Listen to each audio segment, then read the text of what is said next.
તો વાત કરીએ ગુજરાત રાજ્ય શિક્ષણ બોર્ડ દ્વારા માધ્યમ ધોરણ 10 નું પરિણામ જાહેર કરવામાં આવ્યું હતું। ત્યારે ગઈકાલે ડભોઈ તાલુકાના પ્રથમ ક્રમાંક મેળવતી હાટકેશ્વર કેળવણી મંડળ સંચાલિત હાટકેશ્વર વિદ્યાલય સંચાલકો દ્વારા શાળામાં પ્રથમ, દ્વિતીય અને તૃતીય સહિત ટોપ 5માં ઉત્તીર્ણ થનાર વિદ્યાર્થીઓનું સન્માન તેમજ શુભેચ્છા પાઠવવામાં આવી। ડભોઈ તાલુકાનું 67.72% પરિણામ જાહેર કરવામાં આવ્યું।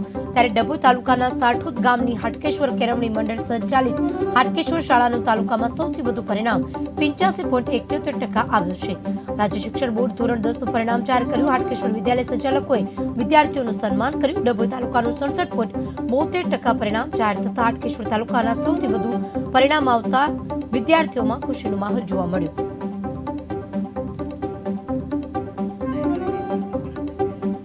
મહત્વનું છે કે ગઈકાલે ધોરણ 10 નું પરિણામ જાહેર થયું હતું, જેમાં વિદ્યાર્થીનીઓએ દરેક જગ્યાએ બાજી મારી છે।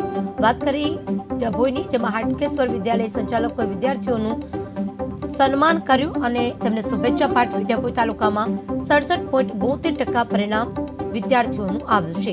હાટકેશ્વર તાલુકામાં સૌથી વધુ પરિણામ આવતા વિદ્યાર્થીઓમાં ખુશીનો માહોલ છવાયો હતો। આ સાથે જ દરેક શિક્ષકોએ પણ ખુશીનો માહોલ આપતા વિદ્યાર્થીઓને અભિનંદન પાઠવ્યા હતા।